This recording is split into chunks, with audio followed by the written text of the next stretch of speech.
ఆంధ్రప్రదేశ్ మంత్రి లోకేష్ గారు బంకచర్ల మీద మేమేదో వరద నీళ్ళు తీసుకుపోతుంటే ఎందుకు ప్రాంతీయ తత్వాన్ని రెచ్చగొట్టమని అడుగుతా ఉన్నాను. నేను అడుగుతా ఉన్నా, నికర జలాలు, మిగులు జలాలు, వరద జలాల గురించి కొంత ముందు తెలుసుకోండి.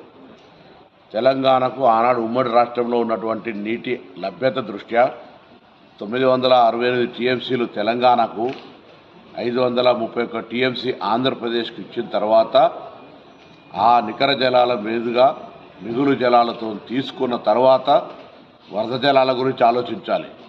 వరద జలాల లభ్యత ఈ ప్రాజెక్టులన్నీ పైన ఉండబడేటువంటి ప్రాజెక్టులు, ఆ నీటి వినియోగం పూర్తి అయిన తర్వాత వరద జలాల లెక్కకు వస్తుంది. అది తెలియకుండా ప్రజలను మభ్యపెట్టి ఆంధ్రప్రదేశ్ ప్రజలను మోసం చేసే విధంగా ప్రయత్నం జరుగుతున్నటువంటి పరిస్థితి ఇది.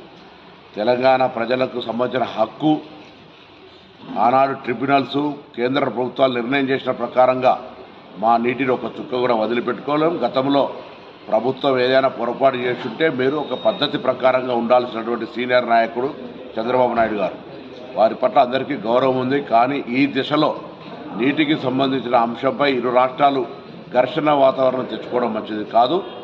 మా ప్రాజెక్టులు ఏదైతే గోదావరి మీ ప్రాజెక్టు పైన ఉన్నటువంటి పైన నీళ్లకు సంబంధించిన మా లభ్యత, నికర జలాల లభ్యత, మిగులు జలాల లభ్యత ఉపయోగించుకున్న తర్వాత వరద జలాలు సముద్రంలో కలవాలని ఎవరం కోరుకోం. సముద్రంలో కలిసే నీళ్లు మీరు వాడుకుంటే మాకు అభ్యంతరం లేదు. కానీ మా కోట, మా వాటా, మా నీళ్ల యొక్క వినియోగం పూర్తి కాకముందే మీరు వరద జలాల పేరు మీద దాన్ని ఏదో చేస్తున్నామని చెప్పి దాన్ని ప్రాంతీయ అసమానతలు రెచ్చగొడుతున్నటువంటి మాట తేవడం పొరపాటు. మేము మా రాష్ట్ర ప్రయోజనాలు, మా రాష్ట్ర రైతుల హక్కుల కోసం బాజాప్తా మాట్లాడతాం, మేము కాపాడుకుంటాం. మీ రాష్ట్ర ప్రయోజనాల కోసం కాపాడుకోడు, కానీ రాష్ట్ర ప్రజలను మోసం చేసే విధంగా తప్పుడు సమాచారం ఇవ్వదని కోరుతాం.